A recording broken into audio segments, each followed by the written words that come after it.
Shalom Aleichem. Bapak Yahweh memberkati saudara sekalian.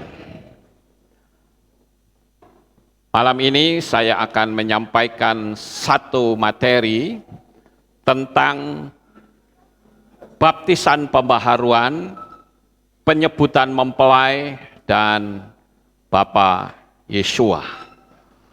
Untuk itu, sebelum kita memulai, kita akan melakukan penyerahan anak, saudara-saudara, yaitu Isaac dengan Ibu Maya Stefani. Bisa maju ke depan ke sini.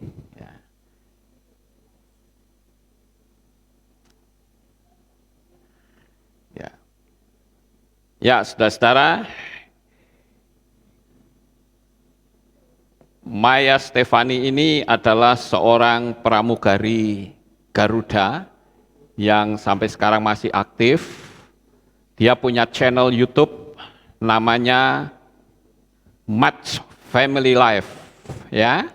Oke. Yang mau diserahkan ini ya. Oke. Ya, kita yang ini sudah kan dulu ya. Yang ini sudah. Ya, sekarang kita berdoa untuk Isaac.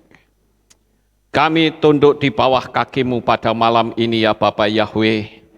Kami berdoa untuk Isaac yang pada malam hari ini diserahkan kepadamu menjadi milik Bapak Yahweh. Sehingga tidak ada kekuatan manapun di atas muka bumi ini yang bisa menjamah anak ini kecuali kekuatan tangan kasih-Mu. Oleh karena itu otoritas yang Bapak Yahweh berikan kepada Isaac saat ini, saya berdoa di dalam nama Bapa Yahweh, dalam nama Adonai Yeshua HaMashiach dan di dalam Roh Kudus. Diberkatilah engkau Isaac dan mulai saat ini engkau menjadi milik Bapa Yahweh sampai selama-lamanya. Diberikan kesejahteraan, damai, sejahtera, hikmat, akal budi melebihi teman-temannya yang lain. Terima kasih Bapa, kami serahkan Isaac dalam tangan-Mu. Mulai hari ini menjadi milik Bapa Yahweh sampai selama-lamanya. Di dalam nama Adonai Yeshua HaMashiach, kami sudah berdoa. Amin. Haleluya. Tangan turun dulu. Sekaligus saya akan perkenalkan ya Bapak Ibu. Maya Stefani ini dulu pernah saya baptis tengah malam. Ya, bersama dengan Ibu Siska. Nah, Ibu Siska ini adalah istri dari seorang gembala sidang dari gereja Mennonite di Kanada. Untuk itu, saya juga minta supaya bisa naik ke sini. Suaminya adalah Bapak Kenneth Bryan. Could you please to come forward here? Ya, sama ini adiknya Bu Siska namanya Pak Hok ya. Ya, silakan naik ke sini. Saya perkenalkan kepada jemaat, saudara-saudara. Oke. Ya, saudara-saudara, inilah saudara-saudara kita yang saat ini, Maya ini tinggal di Australia ya sekarang ya. Sekarang tinggal di Australia.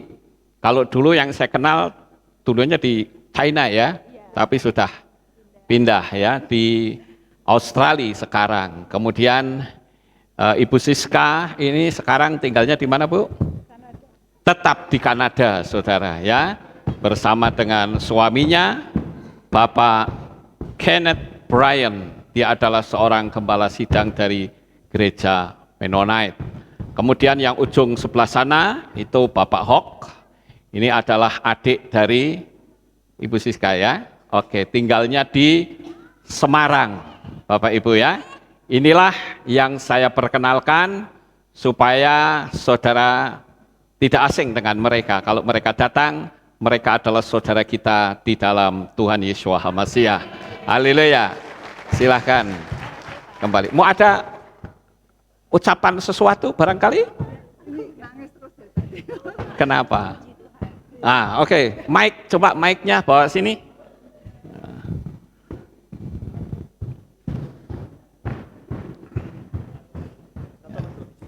Tes. Ya, ini maminya, ya. Shalom semuanya. Terima kasih, saya sudah 2 kali naik ke altar ya. Em, saya kenal Pak Lukas waktu saya di Kanada. Terus searching lalu ketemu Pak Lukas. Wah, saya penasaran sekali, saya pengen kenal. Hanya singkat cerita hanya kenal dan akrab sekali. Ya sering saya kalau kami lagi ada problem atau apa gitu selalu kontak Pak Lukas, termasuk anak saya yang kemarin tinggal di Australia karena merasa nggak betah tinggal di sana. Akhirnya Tuhan Bapak Yahweh menguatkan melalui Pak Lukas. Ya, kami dengan ini kami mengucapkan terima kasih Pak Lukas atas semua dukungannya. Dimanapun kami di belahan dunia manapun, Pak Lukas selalu menenangkan hati kami. Bapak Yahweh memberkati pelayanan Pak Lukas selalu. Ya. Ya, mungkin Maya mau kasih. Saya nangis terus Pak. Iya, Nangis terus dari awal. iya, haleluya. Ya, terima kasih sudah ngunjungin kami di sini, ya. Dan 2 anak ini diserahkan juga di sini ya, puji Tuhan. Dulu kita masih ada di belakang, sekarang saya sudah pindah di samping. Oke, terima kasih.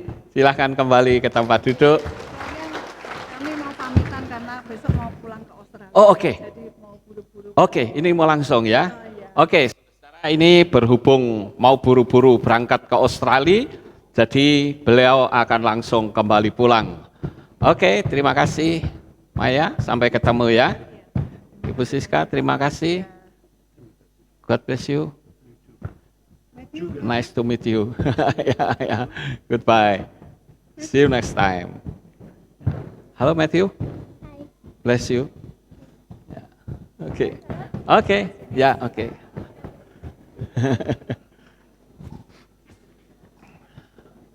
Ya. Mereka akan segera kembali, jadi tidak bisa melanjutkan ibadah ini. Pak Hok, terima kasih ya, sudah mengantar kemari. Bapak Yahweh memberkati. Nanti kalau ini bisa dilanjut, lihat video saya di channel Lukas Sutrisno ya. Oke. Baik, Bapak Ibu Saudara, saya akan menyampaikan tentang satu materi yang saya beri tema, ada 3 nih ya.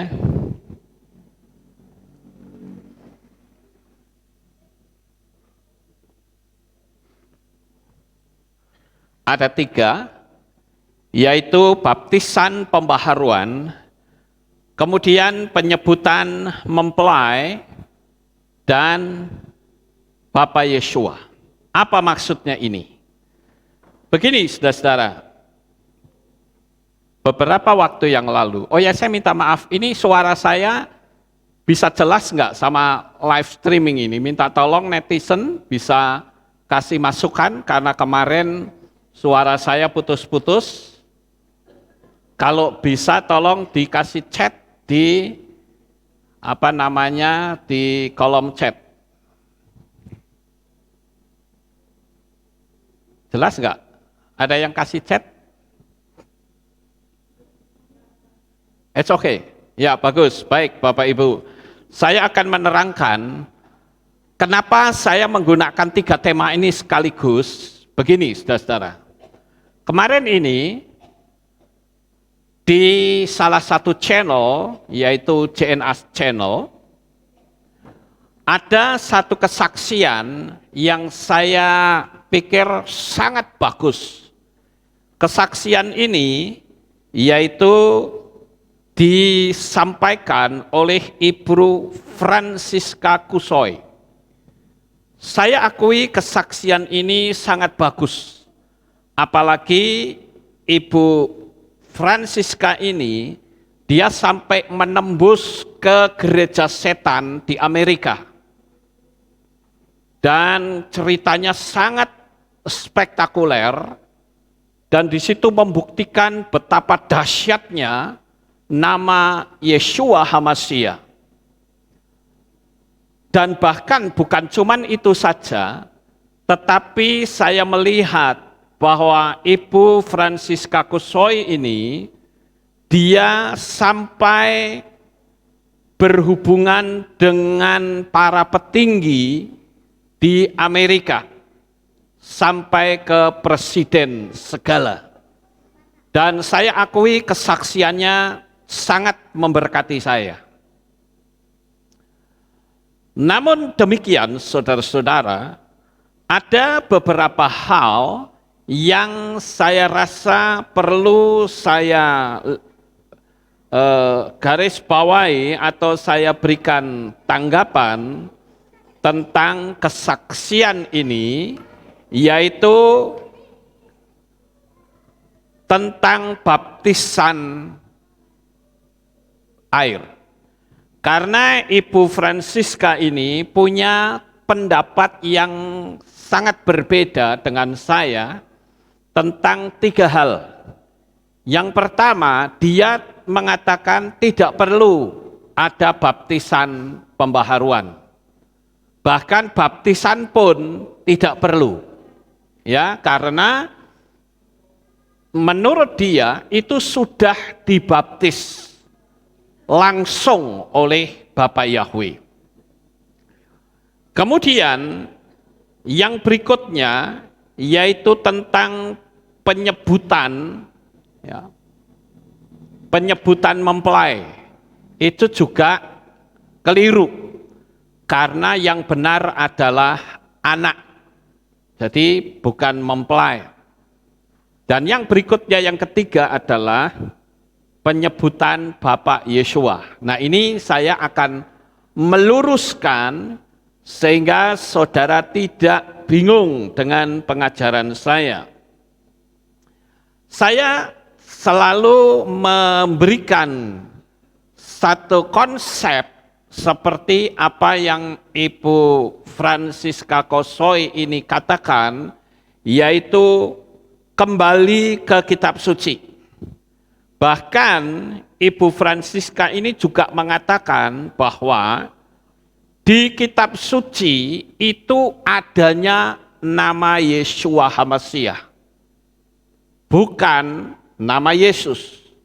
Dan itu saya setuju.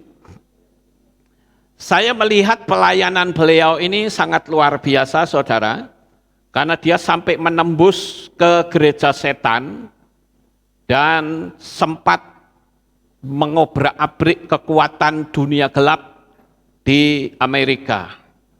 Namun sekali lagi saya perlu meluruskan tentang 3 hal ini. Jadi sekalipun dunia alam rohnya sudah oke, tetapi kita juga perlu mengikuti 3 hal ini, seperti yang kitab suci katakan. Dan saya mulai tergelitik itu pada saat kesaksiannya berakhir, dilanjut dengan tanya jawab. Ada beberapa hal yang saya rasa penting untuk saya sampaikan karena adanya perbedaan yang saya pikir cukup prinsipal. Saya akan menyampaikan ini pelan-pelan supaya saudara bisa paham. Dan saya berharap jikalau ada yang tahu nomor Ibu Francisca bisa di-share ke Ibu Francisca Kusoi. Ya, saya akan meluruskan tentu saja dengan menggunakan kitab suci. Bukan berdasarkan pikiran saya atau buah pikiran saya. Jadi ada dasarnya. Bukan asumsi atau penafsiran. Sekali lagi, Ibu Francisca ini selalu berkata tentang nama Yeshua di kitab suci, tidak ada nama Yunani. Itu saya sangat setuju sekali, dan itu benar, karena harus kembali ke kitab suci. Nah, sekarang kita akan masuk ke prinsip yang pertama yaitu baptisan pembaharuan. Bahkan baptisan air, kalau dia memang dari kepercayaan lain kan berarti tidak ada baptisan pembaharuan, saudara. Ya, saya bacakan ayat-ayatnya terlebih dahulu, baru setelah itu saya mengulas. Sekali lagi ayat-ayat yang akan saya bacakan ini semua mengarah kepada baptisan. Artinya, baptisan itu bukan buah pikiran saya. Baptisan juga bukan buah pikiran manusia. Tetapi baptisan adalah buah pikiran dari Bapak Yahweh sendiri. Dan seperti kita ketahui bahwa baptisan itu sangat penting sekali. Karena baptisan itu membuktikan kepada dua dunia atau tiga dunia. Dunia yang pertama adalah dunia kita, dunia manusia. Orang yang sudah dibaptis berarti secara resmi hukum negara kita menganut kepercayaan iman kepada Bapak Yahweh di dalam Adonai Yeshua HaMashiach. Karena apa? Setiap orang yang dibaptis selalu diberi sertifikat baptisan. Betul ya Bapak Ibu? Ini secara hukum manusia kita beriman beragama Nasrani. Amin. Kemudian bukti yang kedua, dengan dibaptis berarti kita ini secara hukum alam supranatural kita menjadi milik Bapa Yahweh sampai selamanya. Dan yang ketiga, baptisan itu menunjukkan kepada alam roh di polanya Bapa Yahweh bahwa kita ini adalah milik Bapa Yahweh, milik kesayangannya. Jadi bagi saya, kita tidak boleh mengabaikan apa yang namanya baptisan. Namanya saja baptis, itu berarti ditenggelamkan. Itu diambil dari bahasa Yunani baptizo yang artinya celup atau ditenggelamkan. Di dalam bahasa Inggris suka ditulis dengan immerse atau deep, itu ditenggelamkan, saudara. Nah, saya akan bacakan terlebih dahulu ayatnya. Di dalam kitab Maases Lihim, pasal 2, ayat 41. Kemudian sesungguhnya mereka menyambut gembira perkataan itu, mereka dibaptiskan dan pada hari itu kira-kira 3.000 jiwa telah diselamatkan. Nah, baptisan itu sangat penting, saudara. Di ayat yang tadi kita baca itu ada perayaan hari raya Shavuot, ya, pencurahan Roh Kudus pada waktu itu, dan ada 3.000 jiwa yang diselamatkan. Lalu setelah itu mereka dibaptis. Betul nggak Bapak Ibu? Dibaptis. Jadi baptisan itu perlu atau tidak? Perlu. Dan saya juga perlu memberitahu bahwa baptisan yang orang-orang lakukan baptisan di Yardenit itu tempatnya yang keliru. Baptisannya sih oke-oke saja karena ditenggelamkan. Tetapi tempat lokasi di mana Yeshua dibaptis itu di sini, saudara. Kaser El Yahud itu adalah tempat lokasi Yeshua dibaptiskan. Bukan di Yardenit yang selama ini kalau ada tur selalu membaptis orang di sono. Yang betul di Kaser El Yahud, dan itu diakui oleh UNESCO sebagai tempat lokasi Yeshua dibaptis. Kemudian saudara, kita lanjut lagi di Ma'aseslikim atau Kisah Rasul pasal 8 ayat 12.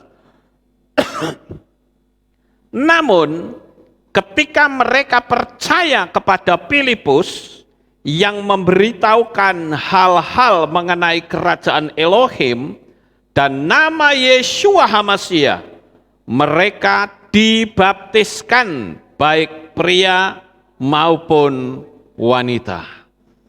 Saudara perhatikan bahwa mereka dibaptiskan. Nah, ini saya sedikit memberikan penyangkalan terhadap apa yang disampaikan oleh Ibu Francisca Kusoi yang mengatakan bahwa kalau Yeshua itu sudah kembali ke Samayim, ke surga, itu berarti sudah menjadi aslinya, yaitu Bapak Yahweh.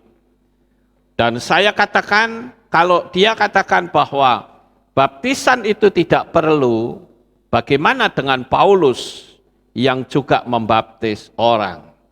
Bagaimana juga dengan murid-murid yang lain yang juga membaptis orang? Jadi saya katakan baptisan itu mutlak dan kita tidak boleh berasumsi. Ya, Bapak Ibu. Kemudian saya bacakan lagi di pasal 8 ayat 13, masih tetap di Ma'aseslikim. Bahkan Simon sendiri pun percaya dan setelah dibaptis, ia dengan tekun terus bersama Filipus dan ketika melihat tanda-tanda dan mujizat-mujizat besar terjadi, kagumlah dia. Di situ ada sebuah kisah bagaimana Simon itu dibaptis, saudara-saudara. Kemudian di pasal 8 ayat 36 tetap di Ma'aseslikim. Dan sementara mereka meneruskan perjalanan di sepanjang jalan itu, sampailah mereka ke suatu tempat yang berair, dan sida-sida itu berkata, lihatlah ada air, apa halangannya aku untuk dibaptis? Di pasal 8 ayat 38, dan dia menyuruh kereta itu berhenti dan keduanya, baik Filipus maupun sida-sida itu turun ke dalam air itu dan membaptisnya. Nah, di sini kita dapatkan bahwa baptisan itu juga tidak perlu dikatekisasi dulu. Kelamaan, saudara-saudara. Yang penting orangnya percaya. Setelah percaya, dibaptis. Nggak perlu dikumpulkan dulu. Satu orang pun harus dibaptis. Seperti yang tadi saya cerita, kebetulan beliaunya pada datang ke sini, ya. Saya membaptis baik Ibu Siska maupun Stefani, itu saya membaptis jam 1 pagi. Dan itu baptisnya tidak berdua loh, sendiri-sendiri. Pertama si Ibu Siska dulu. Padahal dia istri dari gembala sidang gereja Mennonite. Gereja Mennonite itu gereja Protestan, saudara-saudara. Dan dia nggak peduli suami mau ikut apa enggak, bukan urusan dia. Karena keselamatan itu sifatnya pribadi lepas pribadi. Sehingga dia datang ke sini, dia baptis sendirian. Beberapa bulan kemudian, anaknya, Maya Stefani, dia datang ke sini bersama maminya, baptis juga jam 12:30, karena dia ke Kudus dulu. Jadi sampai di sini jam 11:30 kira-kira, malam hari. Sehingga kami berbincang-bincang dulu, setelah itu baptis pembaharuan.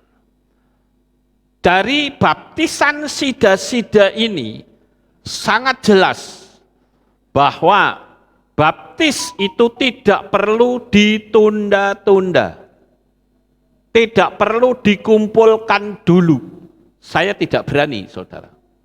Kalau ada orang yang minta baptis sama saya akan bertanya, kapan kamu mau dibaptis? terserah Pak Lukas. Kalau dia bilang terserah Pak Lukas berarti bola ada di tangan saya. Saya akan berkata sekarang. Tapi kalau saya katakan mau dibaptis ya nanti tunggu dulu. Suami saya ulang tahun atau pas saya ulang tahun itu bukan tanggung jawab saya. Karena masalah baptisan itu adalah masalah meterai, kepemilikan. Jadi kalau kita dulu dibaptis itu dibaptis dalam nama siapa? Itu harus diluruskan, saudara. Kemudian di pasal 9 ayat 18. Dan dengan serta-merta berguguranlah dari matanya seperti sisik-sisik. Dan seketika itu juga dia melihat kembali dan setelah bangun dia dibaptis. Nah ini juga baptisan yang dilakukan untuk Paulus. Jadi Paulus itu dibaptis oleh Ananias, saudara-saudara. Makanya saya katakan baptisan itu bukan aturannya Lukas Sutrisno. No. Tapi baptisan itu adalah aturan dari kitab suci sendiri. Pasal 18 ayat 8 kitab Maases Lihim. Dan Krispus pemimpin sinagoga itu percaya kepada Tuhan bersama seluruh keluarganya. Dan banyak orang Korintus yang mendengarnya, mereka menjadi percaya dan dibaptiskan. Jadi syaratnya percaya, dibaptis. Tetapi sekarang yang jadi permasalahan adalah waktu dibaptis dalam nama siapa? Nah ini yang penting saudara. Kalau dulu Anda dibaptis dalam nama asing, nama yang bukan dari Israel, itu yang harus diluruskan. Coba sekarang kita renungkan, kita pikir bersama. Cuma meluruskan saja, kenapa begitu hebat halangan dan rintangannya? Orang dihalangi, dirintangi supaya tidak masuk baptisan pembaharuan. Karena setan akan mengikat dia. Hati-hati Bapak Ibu. Karena ada ayat firman Tuhan yang mengatakan apa yang kau ikat di bumi akan terikat di sorga. Apa yang kau lepas di bumi akan terlepas di sorga. Jadi waktu dulu kita terima Tuhan dan dibaptis, kita diikat dalam nama siapa? Kalau dulu kita tidak tahu ya oke-oke saja, namanya juga tidak tahu. Tapi setelah tahu, kita terkena pola hukum dari kitab Ifrim atau Ibrani 10 ayat 26. Bahwa kalau kita sudah mengerti, mengenal tentang kebenaran, namun kita menolaknya, maka tidak ada lagi korban penghapus dosa. Dan itu sangat berbahaya loh saudara-saudara. Kenapa saya berani berjuang mati-matian sekalipun diolok, diejek oleh orang banyak tentang baptisan pembaharuan, saya tidak peduli. Karena yang saya tahu, saya sebagai pemimpin, saya memimpin jemaat supaya jemaat itu tidak binasa. Ya, saya pun juga tidak mau binasa. Dulu saya diikat dalam nama siapa? Maka spirit dari nama itu akan mengikuti saya sampai di kursi pengadilan Tuhan. Dan spirit itu bisa saja berkata, Tuhan ini milik saya, karena dulu dibaptis dalam nama saya. Belum melepaskan ikatannya. Cocok bukan dengan firman Tuhan? Apa yang kau ikat di bumi akan terikat di surga. Makanya setiap orang yang saya baptis, saya putuskan dengan nama yang lama. Kita masuk ke nama yang sebenarnya, yaitu Bapa Yahweh di dalam Adonai Yeshua HaMashiach. Sekarang kita baca lagi Maases Lihim atau Kisah Rasul 19 ayat 5. Dan setelah mendengarnya, dibaptislah mereka ke dalam nama Tuhan Yesua. Ada baptis. Kemudian Romiah atau Romim atau Roma pasal 6 ayat yang keempat. Sebab itu kita telah dikuburkan bersama Dia melalui baptisan ke dalam kematian, supaya sama seperti Hamasiah telah dibangkitkan dari antara orang mati oleh kemuliaan Bapa, demikian pula kita harus berjalan dalam pembaharuan hidup. Baptisan itu sebagai simbol dikuburkan. Waktu orang ditenggelamkan itu dikubur. Lah kalau dipercik, ya bukan kubur namanya, saudara. Misalnya ada orang mati, kemudian mayatnya digeletakke terus diperciki tanah, pruk pruk pruk pruk gitu. Apakah itu termasuk dikubur? Saya kubur, pruk pruk, saya kubur, dah, ayo tinggal pergi, sudah dikubur. Ya salah, saudara. Yang namanya kubur ya dikeduk keluangan, kan begitu. Ya. Digalikan lubang kubur, baru jenazahnya dibawa, kemudian dia ditutup dengan tanah, itu kubur. Nah itu simbolnya adalah dengan dibaptis, saudara. Ya, sekarang di 1 Korintus 1 ayat 16. Dan juga aku telah membaptis keluarga Stefanas. Selebihnya aku tidak tahu jika aku telah membaptis seseorang yang lain. Ada kata membaptis. Jadi sekali lagi, dari begitu banyak ayat, itu sudah membuktikan bahwa baptisan itu sangat perlu. Kemudian Galatia pasal 3 ayat 27. Sebab sebanyak kamu yang telah dibaptis di dalam Hamasiah, kamu telah mengenakan Hamasiah. Jadi ketika dibaptis itu kita mengenakan Hamasiah, saudara. Bagaimana mungkin kalau kita mengatakan baptisan itu tidak perlu? Sementara ayat-ayatnya begitu banyak. Dan ini adalah peristiwa di mana Yesua sudah bangkit dan sudah kembali ke Syamayim. Murid-murid yang lain masih tetap membaptis. Dan kalau kita membaptis itu tidak salah. Cuman yang salah adalah namanya siapa, formula nama dalam baptisan. Itu yang penting. Efesus 4 ayat 5. Satu Tuhan, satu iman, satu baptisan. Kembali baptisan itu disebut.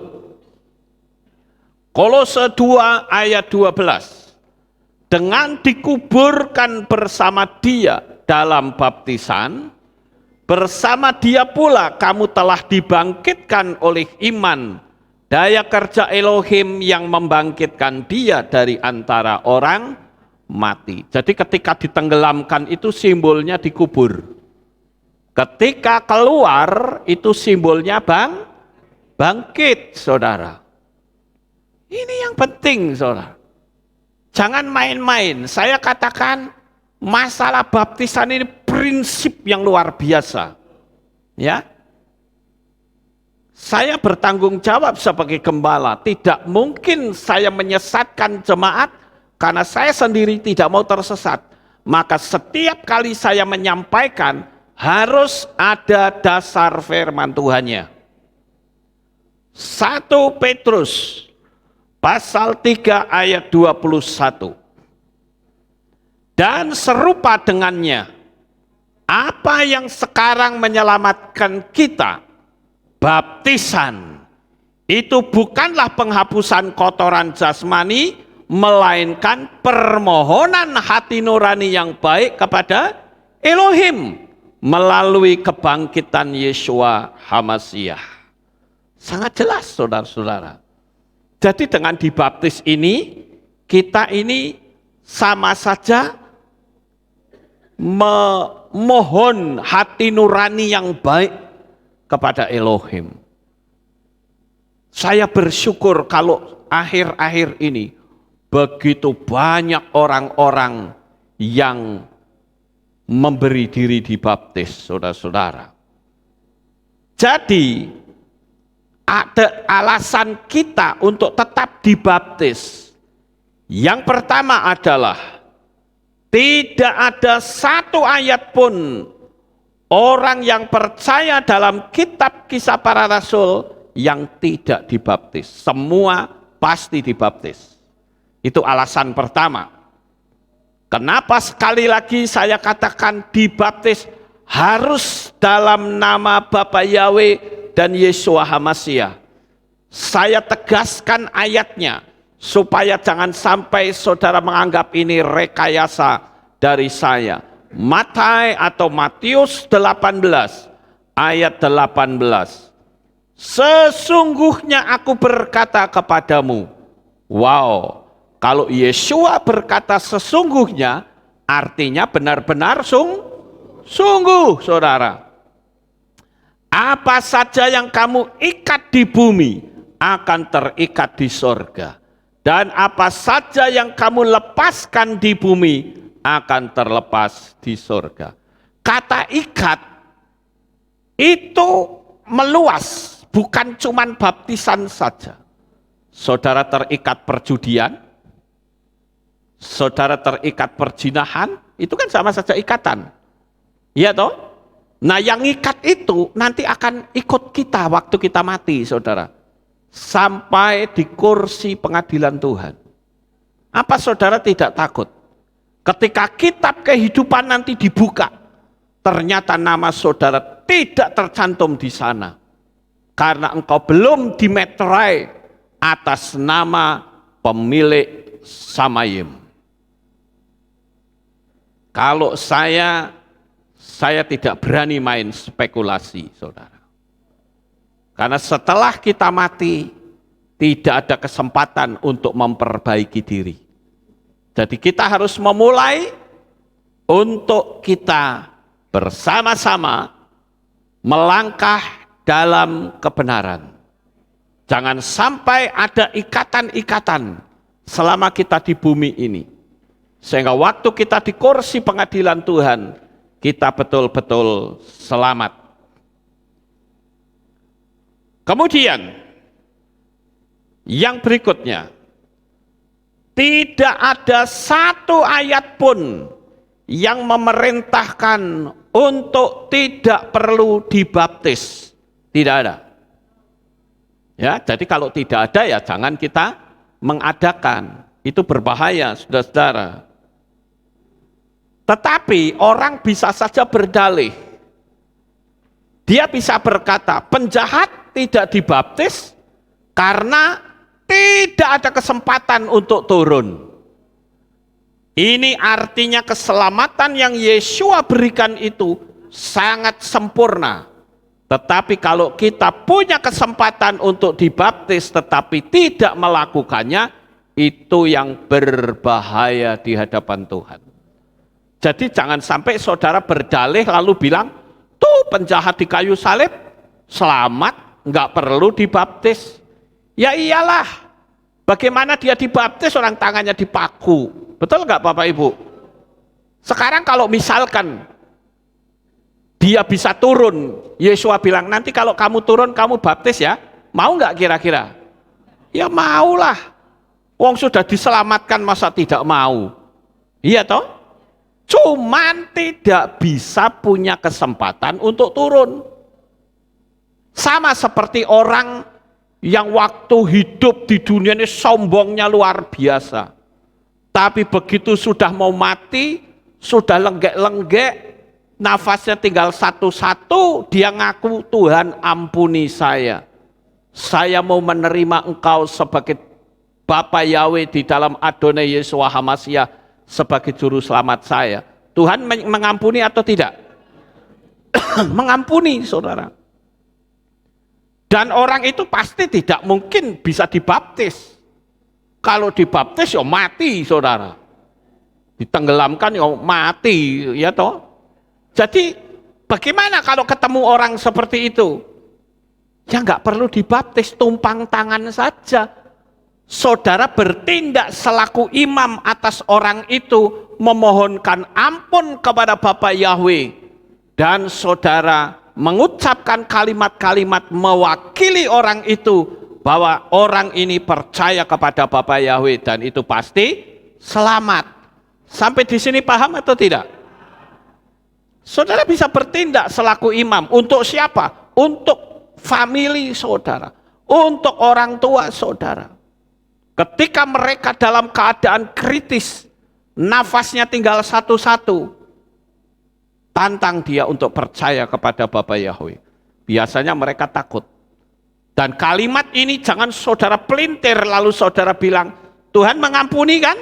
Lenggek-lenggek juga bisa mengampuni. Wah, aku tak gila saja hidupku. Biarin nanti kalau sudah kempis-kempis, lenggek-lenggek nafasnya tinggal satu baru saya minta ampun. Enggak bisa. Malah Tuhan tidak mengampuni. Karena apa? Karena engkau mempermainkan keselamatan. Paham Bapak Ibu? Justru ketika kita masih sehat, kita membenahi diri dengan baik, kita kumpulkan harta di Samayim. Istilahnya kita mengumpulkan kredit point. Kita melakukan hal-hal yang hebat, sehingga kita menjadi orang-orang yang upahnya besar di Samayim. Ya Bapak Ibu? Jadi sekali lagi, tidak ada satu ayat pun yang memerintahkan untuk tidak perlu dibaptis. Tidak ada. Ya. Yang ketiga, justru Paulus, karena ada orang yang pernah ngomong berkomentar gini, Pak Lukas itu ngawur, mana ada baptisan pembaharuan di kitab suci? Ada. Ya. Apa yang saya ucapkan tidak mungkin saya keluar dari jalur kitab suci. Saya katakan bahwa dalam kitab suci ada baptisan pembaharuan. Yaitu ketika Paulus memberitakan tentang Roh Kudus kepada orang-orang di Efesus.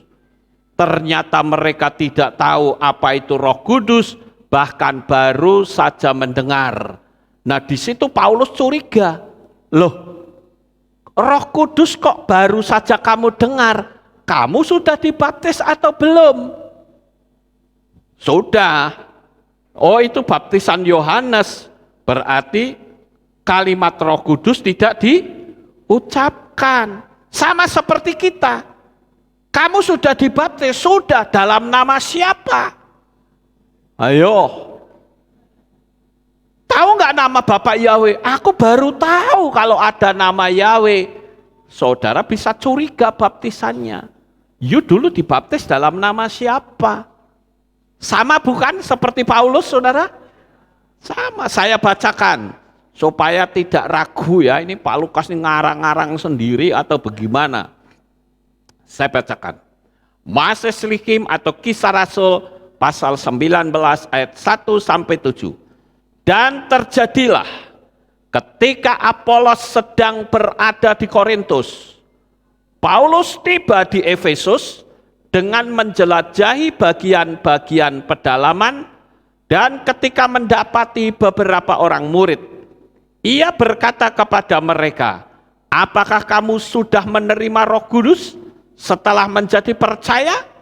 Dan mereka berkata kepadanya, bahkan kami malah belum pernah mendengar bahwa ada Roh Kudus. Ini kan sama bukan? Seperti kita dulu, ketika kita saya beritahu tentang Bapak Yahweh, sopo iku Bapak Yahweh? Aku baru tahu. Diberitakan Yesua Hamasia, siapa itu Yesua Hamasia? Aku baru tahu. Nah disitulah timbul kecurigaan, dulu dibaptis dalam nama siapa? Tidak mungkin Yesua orang Ibrani, orang Israel punya nama Yunani. yang beda rumpun, tidak mungkin saudara. Ada orang yang ngomong begini, itu kan di Israel Pak, kami di Indonesia, berarti ya pakai nama Yesus. Kalau di Cina pakai nama Yesus. Saya mau tanya, kalau ada 20 bahasa di dunia ini, apakah namanya bisa berubah menjadi 20? Ya tidak, nama tetap satu saudara. Wong firman Tuhan katakan namanya satu-satunya, nggak ada yang lain. Ya. Ada yang bilang, tapi orang Cina nggak bisa ngomong Yeshua, bisanya Yesu. Mosok ngomong ditambahi awe ora iso. Kalah dong sama burung beo, saudara. Burung beo diajari Yeshua, bisa nggak? Bisa. Mosok manusia tidak bisa. Justru karena kita tidak tahu, kita ajari supaya tahu. Kan begitu ya? Oke, saya lanjut. Tadi sampai di ayat 2 ya. Ia berkata kepada mereka, apakah kamu sudah menerima Roh Kudus setelah menjadi percaya? Dan mereka berkata kepadanya, bahkan kami malah belum pernah mendengar bahwa ada Roh Kudus. Dan dia berkata kepada mereka, kalau begitu, ke dalam apa kamu telah dibaptis? Dan mereka berkata, ke dalam baptisan Yohanes. Dan Paulus berkata, memang Yohanes membaptiskan baptisan pertobatan, dengan mengatakan kepada umat agar menjadi percaya kepada dia yang datang sesudah dirinya, yaitu kepada Yeshua sang Hamasia. Dan setelah mendengarkannya, dibaptislah mereka ke dalam nama Tuhan Yeshua. Sekali lagi, dibaptislah mereka dalam nama Tuhan Yeshua. Roh Kudusnya kira-kira disebut nggak?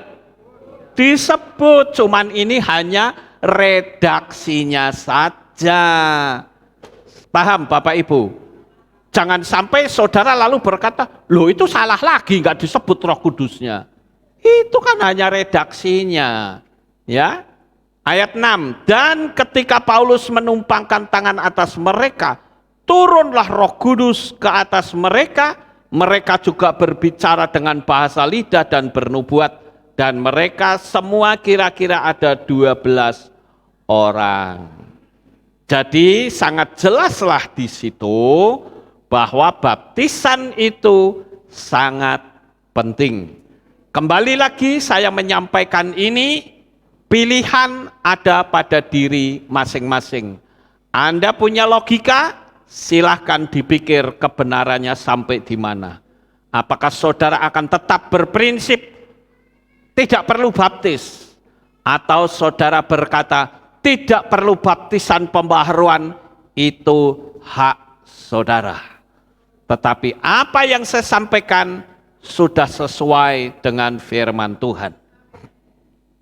Sekarang konsep yang kedua, yaitu menolak penyebutan mempelai. Ya. Menolak penyebutan mempelai. Jadi saudara-saudara, Ibu Francisca Kusoi ini mengatakan bahwa kita tidak perlu menyatakan diri sebagai mempelai. Karena kita itu sudah jadi anak. Saya katakan, that's right, absolutely right. Mutlak benar, saudara. Tetapi anak itu berbicara status yang tadinya kita orang asing, sekarang menjadi anak, menjadi bagian dari keluarga kerajaan Syamaim. Itulah yang disebut anak. Ya. Dan kalau kita bicara tentang mempelai, itu berbicara tentang tingkat kedewasaan seseorang. Jangan ya, penyebutan mempelai ini jangan sampai ditafsirkan bahwa Yeshua itu mengawini perempuan-perempuan ini. Tetapi ini adalah bicara tentang para mempelai atau orang-orang yang dewasa rohani. Saudara tahu, istilah mempelai ini sudah dirampas oleh kelompok ISIS. Ayo, siapa yang mau jadi mempelai? Kemarin apa tadi ya? Tadi pagi ada bom bunuh diri. Itu mempelai, ya. Ya, nah itu dia mempelai, saudara. Istilah ini sudah dirampas oleh mereka. Tetapi saya kembalikan bahwa kita yang sudah percaya kepada Bapa Yahweh, kita masuk dalam keluarga. Makanya kita disebut anak, sebab memanggilnya Sang Pencipta itu adalah Bapa. Agama mana di dunia ini yang menyebut Sang Pencipta sebagai Bapa? Enggak ada, saudara. Yang nyebut Bapa itu adalah ini garis keluarga. Makanya disebut Bapa. Tapi bicara tentang mempelai, itu bicara tentang kedewasaan. Jadi bukan secara fisik, lalu nanti ada persetubuhan seperti suami istri. Bukan itu, saudara. Karena kalau kita bicara anak, kalau kita masih kecil, belum dewasa, apakah akan dibukakan rahasia-rahasia penting? Tentu tidak. Ada banyak hal tentang rahasia firman yang tidak dibuka kepada anak yang masih kecil. Tetapi kalau sudah dewasa, baru rahasia itu dibuka. Jadi istilah anak itu istilah berbicara tentang masuknya kita dari orang asing yang diadopsi anak oleh Tuhan. Saya bahkan menyebutnya Yesua itu adalah seorang pemulung. Kenapa? Kita ini sampah, saudara. Kita sampah yang diambil dari lumpur dosa.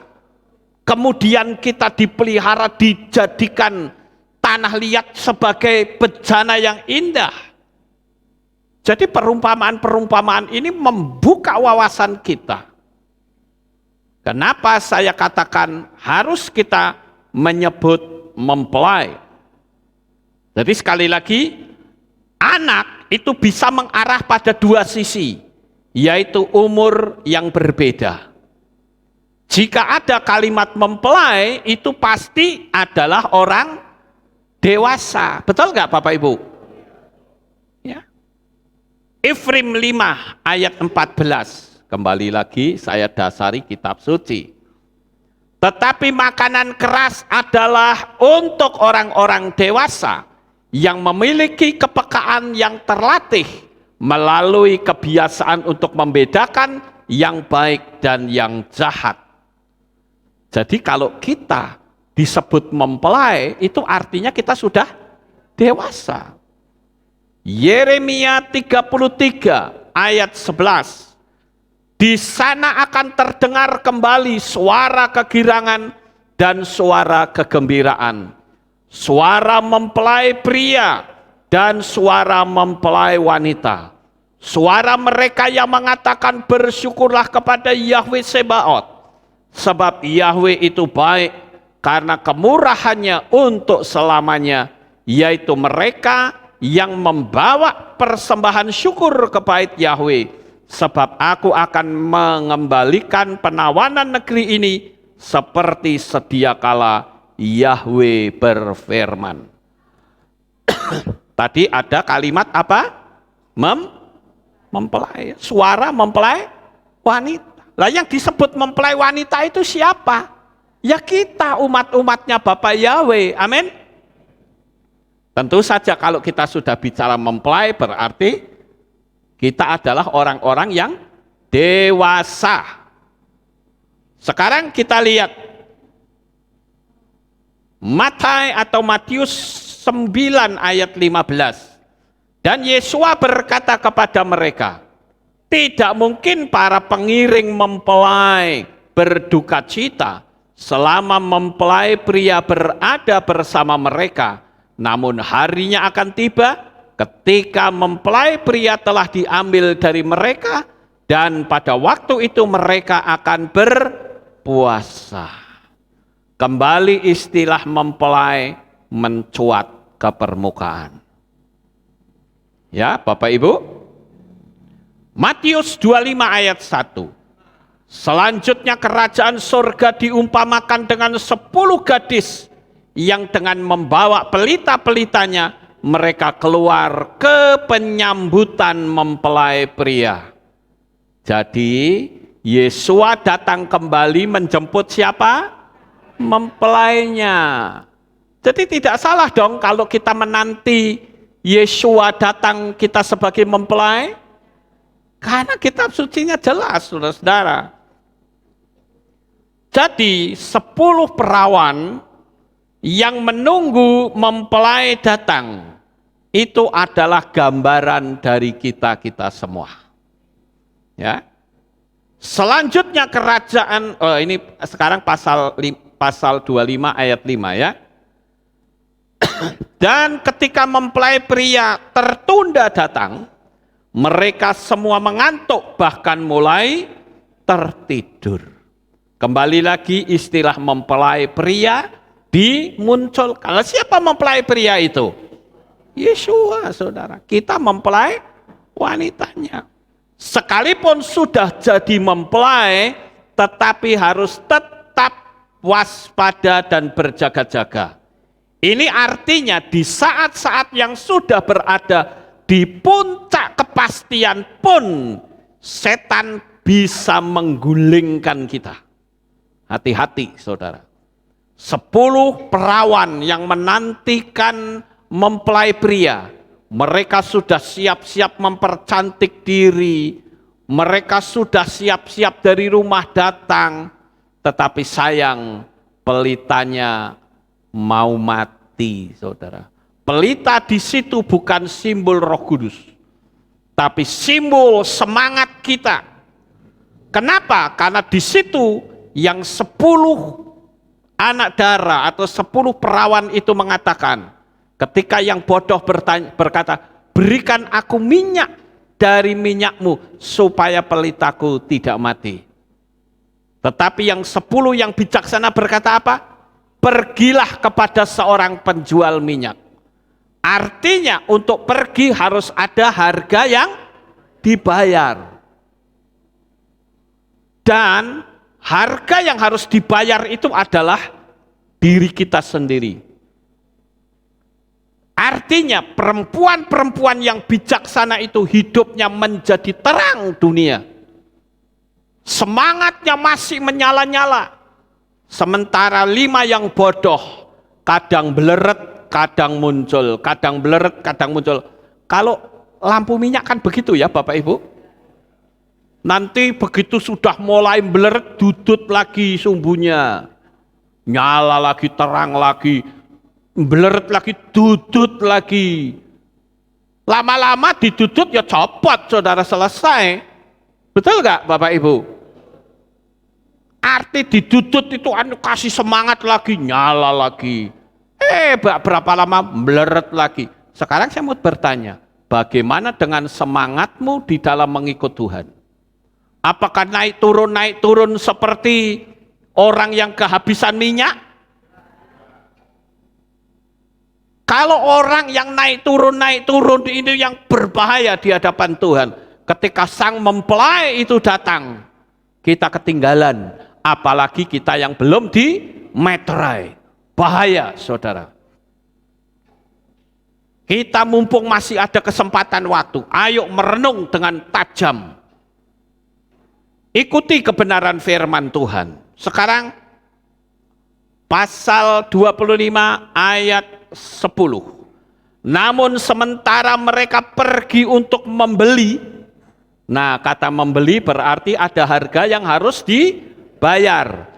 Datanglah mempelai pria itu dan mereka yang siap masuk bersamanya ke dalam pesta perkawinan, dan ditutuplah pintu itu. Pintu anugerah tertutup. Ketika mereka sudah masuk, selesai. Kita sedang menunggu ketika Yesua datang, kita menyongsong Tuhan di awan-awan yang permai. Selesai, saudara. Bumi ini akan mutlak menjadi milik setan, karena Roh Kudus kembali ke Syamayim bersama dengan orang-orang yang menanti-nantikan Tuhan, yang menggebu-gebu punya semangat yang luar biasa untuk berjumpa dengan Tuhan. Tapi saudara yang kecewa, yang males-males, ibadah saja nek ndak didorong-dorong, ndak mau datang, saudara. Ditarik-tarik, nggak mau datang. Itu kan artinya apa? Minyaknya sudah habis. Tapi kalau orang yang semangatnya tinggi, minyaknya masih penuh, nggak usah didorong-dorong, jam ibadah pasti dia datang. Ya, Bapak Ibu, betapa tragisnya mereka sudah di posisi siap saja, masih bisa tertinggal karena mempelainya atau pelitanya hampir mati. Semangat dalam Tuhan itu harus menyala-nyala. Kitab Gilyahna atau Wahyu 19 ayat yang ke-7. Marilah kita bersukacita dan marilah kita bersukaria, dan marilah kita memberikan memberikan kemuliaan kepadanya, sebab pesta perkawinan anak domba telah tiba dan mempelai wanitanya telah mempersiapkan dirinya. Perhatikan kata pesta perkawinan.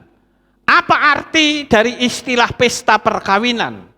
Ini adalah istilah yang menggambarkan sukacita yang tiada taranya. Dan itu adalah kita semua yang menanti-nantikan Tuhan di dalam kehidupan di dunia ini. Pasal 21 ayat 19.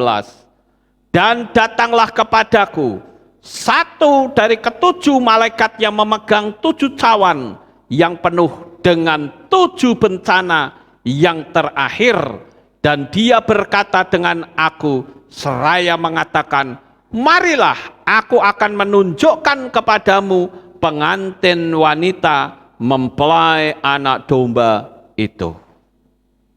Ini sangat jelas, saudara. Jadi penyebutan mempelai itu adalah penyebutan untuk kita semua.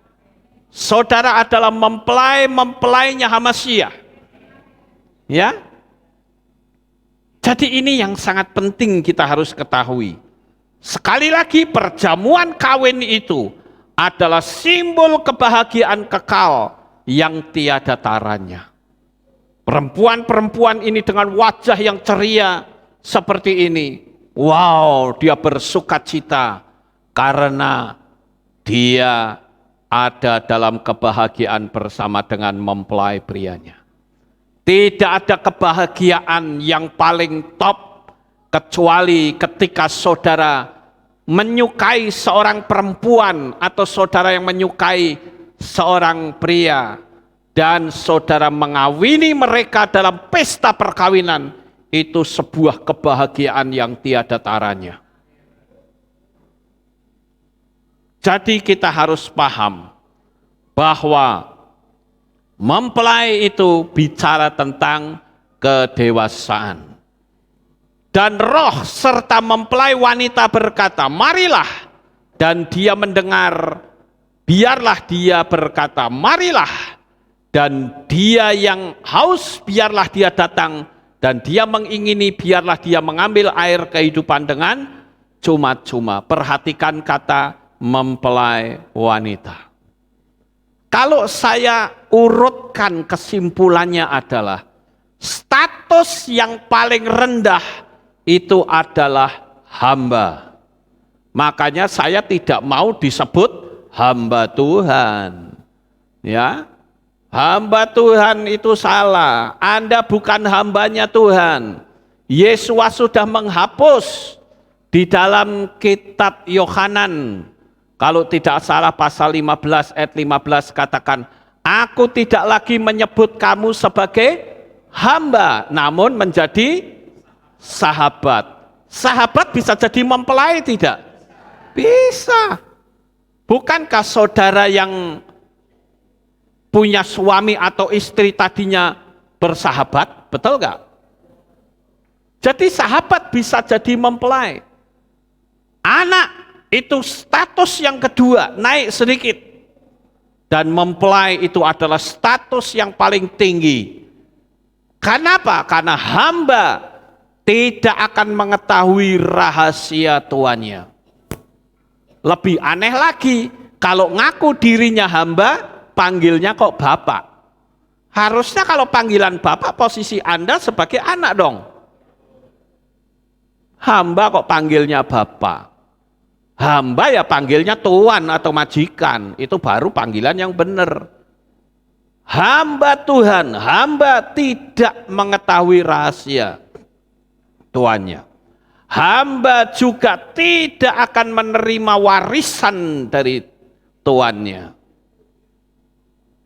Hamba itu juga bekerja karena duit. Tetapi beda dengan mempelai. Mempelai akan dibuka rahasia apapun. Saudara punya sertifikat tanah, istri saudara tahu atau tidak? Tahu, tapi apakah pembantu saudara tahu? Enggak tahu saudara. Status ini penting, ya. Jadi status hamba itu status yang paling rendah. Mempelai itu status yang paling tinggi, rahasia tuannya dibuka, rahasia mempelai laki-lakinya dibuka. Dan mempelai itu bekerja bukan karena duit, tapi mempelai bekerja karena hati, karena cinta.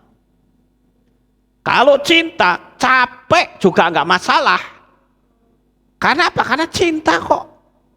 Beda dengan hamba. Kalau hamba ya sebatas jam kerja, saudara. Jam kerjanya selesai ya, Anda mau pakai ya harus dapat lembur, kan gitu. Ya. Jadi kembali lagi, istilah mempelai itu adalah istilah yang paling tinggi. Sekarang yang berikutnya, yaitu penyebutan bapa dan anak adalah istilah bukan seperti manusia kawin dan punya anak, juga tidak. Jadi jangan sampai kalau saya berkata bapak dan anak itu berarti oh bapaknya itu kawin sama siapa gitu. Bapak Yahweh kawin sama siapa lalu punya anak Yesua, punya anak lagi kita. Keliru saudara. Itu hanya istilah. Bapak anak itu istilah. Sama seperti anak kunci, anak panah. Apakah ada bapak panah?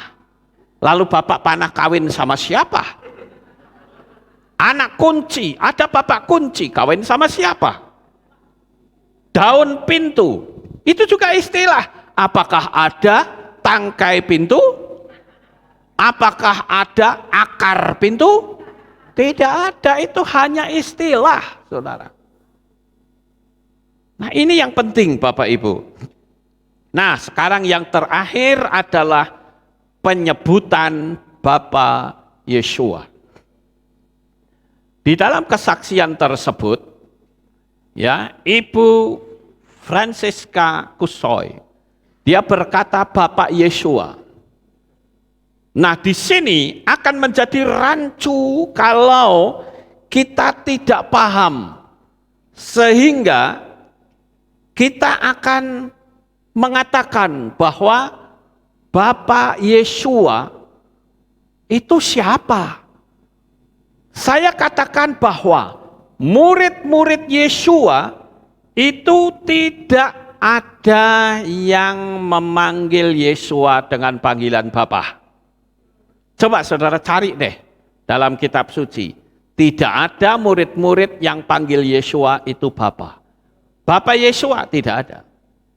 Memang Yesua itu adalah Bapak Yahweh sendiri. Betul. Absolutely right. Sangat betul. Tetapi bukan berarti kita memanggil Yesua dengan panggilan Bapak Yesua. Memang kita pernah melihat sebuah kisah ketika Filipus atau siapa ya, Nathanael atau siapa yang dia bertanya, tunjukkanlah Bapa itu kepadaku, sudah cukup. Filipus ya, bagus, Filipus. Filipus bertanya, Tuhan, tunjukkanlah Bapa itu kepadaku, sudah cukup. Jawabnya Yesua apa? Ketika engkau melihat aku, engkau melihat Bapa. Itu artinya Yesua itu adalah Bapak Yahweh sendiri yang menjadi manusia. Tetapi sekali lagi, ini masalah pemanggilan itu penting. Karena kalau kita memanggilnya Bapak Yesua, baptisnya bagaimana? Aku baptis engkau dalam nama Bapak Yahweh, dalam nama Bapak Yesua, dalam nama Roh Kudus. Kan jadi kacau, saudara. Betul nggak? Karena perintahnya Yesua, baptislah mereka dalam nama Bapa, Putra, dan Roh Kudus. Ya. Nah, saya lanjut ini. Jadi akan sangat rancu kalau menyebut Bapak Yesua. Baptisannya jadi nggak jelas, saudara-saudara. Karena tidak mungkin membaptis dalam nama Bapak Yahweh, dalam nama Bapak Yesua dan Roh Kudus. Makanya ya cocok kalau Ibu Francisca menolak baptisan pembaharuan. Karena pengucapannya pasti akan berbeda dengan kitab suci. Betul nggak Bapak Ibu? Karena kitab suci kan mengatakan baptislah mereka dalam nama Bapa, Putra, dan Roh Kudus. Bapaknya siapa? Putranya siapa? Harus jelas, saudara. Kemudian yang kedua, jika alasan ibu bahwa setelah Yesua bangkit dan kembali, itu kembali pada posisi Bapa, bukankah menurut saya itu hanya asumsi belaka? Faktanya, Paulus tidak pernah menyebut Yesua dengan sebutan Bapak Yesua. Padahal Paulus itu hidup pada zaman Yesua masih hidup, Yesua mati, dan Yesua bangkit. Paulus hidup ada di zaman itu, tetapi Paulus tidak pernah menyebut Yesua sebagai Bapak Yesua. Paham ya Bapak Ibu? Dan kalau saya melihat Ibu Francisca Kusoi ini selalu menyebut nama Bapa dengan YHWH. Ya, YHWH itu bisa berbunyi loh. Bunyinya adalah Yahweh. Saya punya banyak video-video, tapi saya tidak perlu putarkan ya. Saya punya video-video yang menunjukkan bahwa orang-orang Yahudi sekarang sudah memanggil dengan panggilan yang benar, Yahweh. Ya. Jadi kalau orang mengatakan, oh itu nggak bisa dibunyiin, karena itu huruf mati semua. Ya memang huruf Ibrani kan huruf mati semua. Seperti Shalom. Shalom itu kan SLWM. Apakah kita kalau mengucapkan jangan ngomong Shalom, SLWM, gitu saja? Ya tidak, saudara. Ya toh? Kita tidak berkata amin, tapi Alef Memnun, AMN gitu. Ya tidak. STN apa? Satan, saudara. Apakah kita seperti itu? Ya tidak. Jadi sekalipun tulisannya YHWH, bunyinya Yahweh. Gitu loh. Atau haleluya, HLLWYH gitu. Ya tidak, tetap haleluya. Karena tulisan Ibrani itu tulisannya memang huruf mati. Ya Bapak Ibu.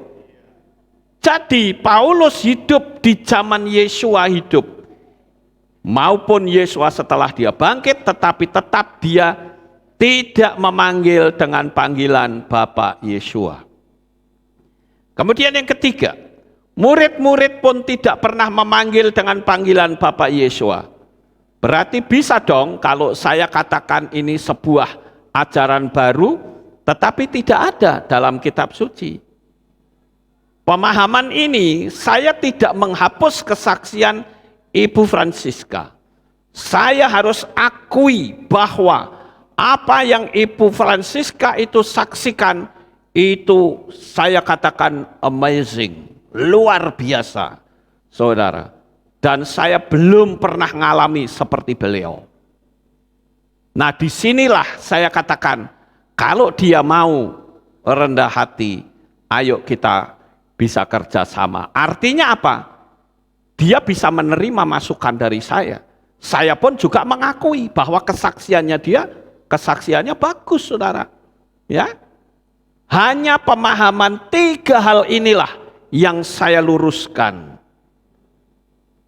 Ibu Francisca mengatakan bahwa pernyataan Tritunggal itu salah, dan saya sangat setuju. Kenapa? Karena Tritunggal itu sama saja mengecilkan kuasa Tuhan. Apakah Tuhan itu hanya bisa berwujud 3 fenomena? Tidak, dia maha kuasa. Banyak orang yang kebingungan masalah Tritunggal. Karena Tritunggal itu dikatakan ehad. Ehad itu satu tetapi jamak. Yang disebut jamak itu bukan dalam wujud numerik. Kalau Bapak Yahweh menjadi manusia, yaitu Yeshua HaMashiach, apakah surganya kosong? Tidak, surga tetap ada. Jadi Bapak Yahweh dengan kemahakuasaannya, dia bisa menjadi 1.000.000 fenomena. Dia bisa menjadi tiang awan dan tiang api. Dia bisa menjadi punggung tangan yang menulis di kerajaan Belsasar.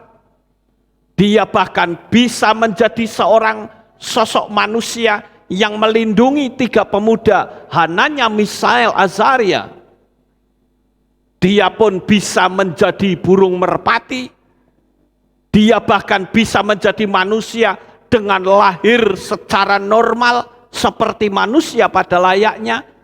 Namanya saja maha kuasa kok. Dia bisa jadi apa saja. Amin.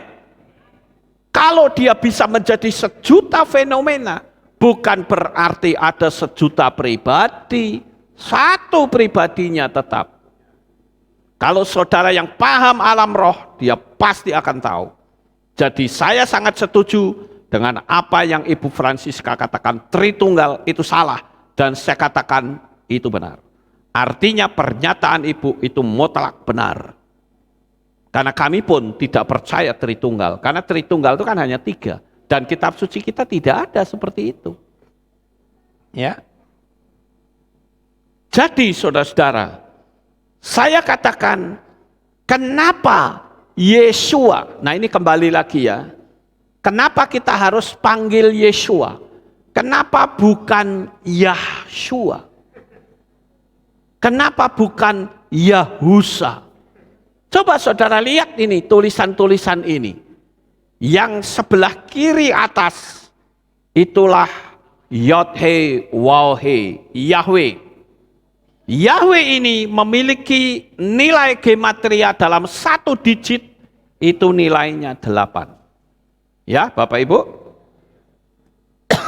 Yeshua, Yod, Shin, Wa, Ayin, itu nilainya 386. Kalau dibuat 1 digit, nilainya juga 8. Sekarang yang atas, ya, yang atas adalah Ruach HaKodes. Itu kalau dihitung jumlah digitnya menjadi 1 digit, maka nilainya juga 8. Yang bawah, merah bagian bawah, Ruach Yahweh Elohim, itu juga jumlah kalau 1 digit menjadi angka 8. Saya tidak akan menerangkan ini karena saya sudah pernah menerangkannya kepada saudara. Cuma saya mengingatkan bahwa Yahweh dan Yeshua itu memiliki nilai 8. Ruach HaKodes juga 8. Ruach Yahweh Elohim juga 8. Dan angka 8 itu adalah angka di mana huruf Het berada. Het itu adalah huruf yang diawali dengan huruf kalimat khayai. Khayai itu adalah kehidupan yang kekal. Itu het 8 ya. Alef, bet, gimel, dalet, he, waw, zain, het itu 8. Ya, 8 adalah angka kekekalan. Jadi tidak salah apabila saya mengatakan kita harus baptis pembaharuan supaya Anda termeterai atas nama yang benar dan setan berusaha untuk menghambatnya. Banyak orang-orang yang mau datang ke Magelang ini yang mau baptis dihambat luar biasa. Banyak sekali saudara. Padahal sudah izin untuk cuti ya. Begitu mau berangkat langsung di stop. Tidak boleh. Kerja lagi sampai ditunda berkali-kali. Ada yang mau datang ke sini tangannya mesti kena gergaji dulu sehingga ditunda. Setan berusaha untuk menunda. Menggagalkan kita termeterai atas namanya yang benar. Ya. Dan sekali lagi pengetahuan ini saya sudah sampaikan. Saya berharap saudara tetap mantap. Saudara harus menerima baptisan pembaharuan bagi yang sudah dibaptis. Dan yang kedua, panggillah Bapak Yahweh dengan panggilan yang benar, yaitu panggilan Bapa. Ya, kita juga disebut sebagai mempelai wanitanya Tuhan. Sementara memanggil Bapa itu Bapak Yahweh, memanggil Yeshua adalah Adonai Yeshua Hamashiach atau Tuhan Yeshua atau Yeshua saja juga enggak masalah. Kenapa? Karena Yeshua mengatakan kita adalah sahabat-sahabatnya. Amin. Sukses besar untuk saudara. Bapak Yahweh memberkati. Haleluya. Kita tunduk kepala, kita berdoa. Terima kasih Bapak. Malam hari ini kami telah mendengarkan renungan firman-Mu. Biarlah apa yang telah kami sampaikan menjadi berkat bagi umat-umat-Mu semuanya. Terpujilah Engkau Bapa, malam hari ini Engkau akan membuat kami semakin mantap bahwa di dalam mengikut Engkau ada jaminan keselamatan yang pasti. Di dalam nama Adonai Yeshua Hamashiach kami sudah berdoa. Amin. Haleluya. Kita akan dengar pengumuman. Shalom. Berjumpa kembali dalam Aleph Tau Update News. Berikut kami sampaikan pengumuman minggu ini. Info Hari Raya. Hadirilah Hari Raya Hanukkah yang diadakan pada hari Minggu 18 Desember 2022 pukul 5 sore.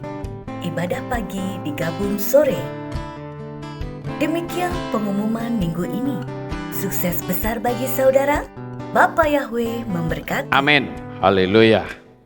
Ada pengumuman tambahan, saudara-saudara. Baruk Dayan Haemet telah kembali pulang ke rumah Bapak Yahweh, yaitu Bapak Yohanes Wakio, usia 92 tahun. Meninggal pada hari Selasa 6 Desember 2022 pukul 8 malam kemarin. Telah dimakamkan pada hari Rabu tadi, jam berapa tadi? Setengah 10. Di TPU Nambangan Magelang. Ada lagi? Tidak ada, kita akan akhiri kebaktian kita. Saya mengundang jemaat Tuhan kita bangkit berdiri, kita tutup dalam doa. Terima kasih Bapak Yahweh, selesai sudah ibadah kami dari awal pertengahan sampai pada akhirnya. Sebentar lagi anak-anak-Mu akan kembali pulang ke rumah mereka masing-masing. Jaga lindungi peliharakan mereka sampai di rumah dengan selamat. Pertemukan kembali pada jam-jam ibadah mendatang di dalam ikatan tali kasih-Mu. Terima kasih ya Tuhan, inilah doa syukur yang kami naikkan di dalam nama Adonai Yeshua Hamashiach, kami sudah berdoa. Mari kita angkat tangan kita dan kita akan menerima berkat Kohanim. Haleluya. Yevarecheka Yahweh ويشمرك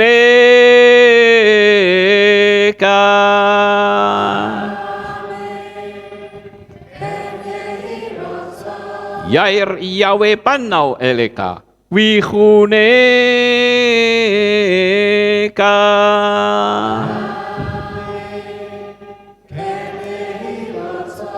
Yesa Yahweh panau eleka Wayashem lecha Shalom.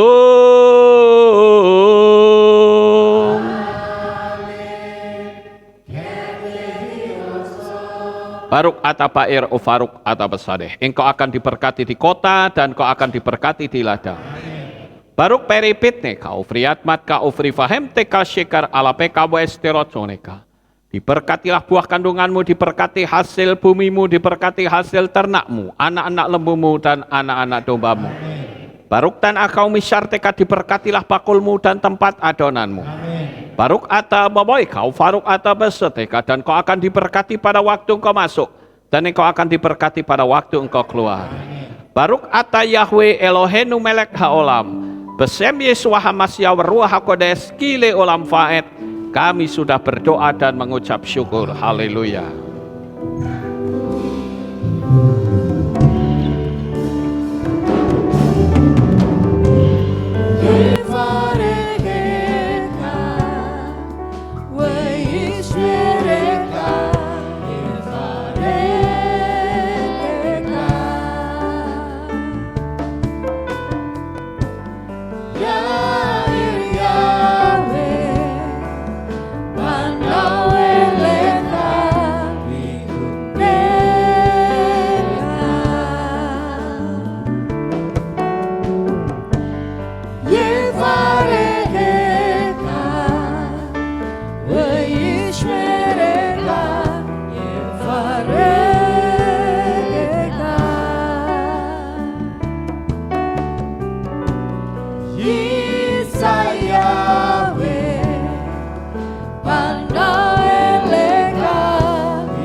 Bapak Yahweh memberkati kita semua. Amin. Sampai jumpa di ibadah-ibadah berikutnya.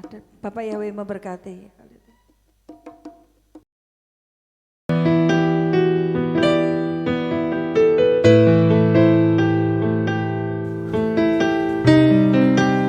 Segala pujian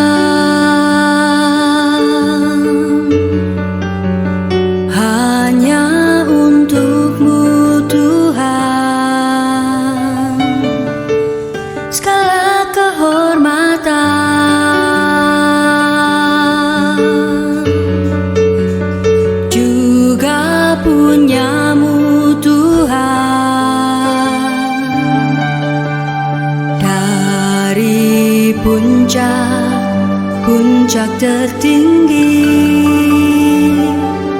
sampai lembah terlandai, semua karya kasih cintamu, sujud menyembah Sang Maha Pencipta.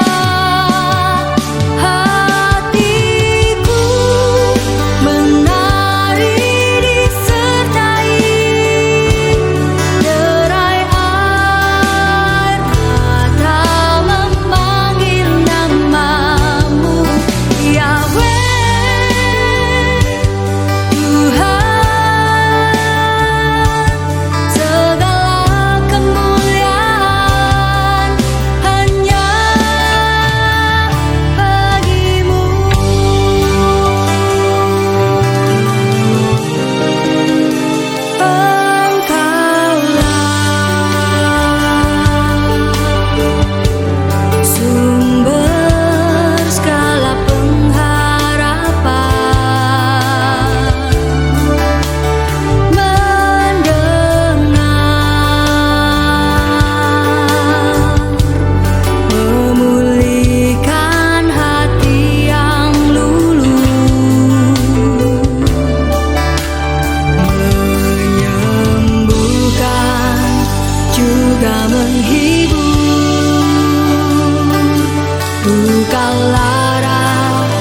menjadi bahagia, agar semua diberkatinya, sebab kita kesayangan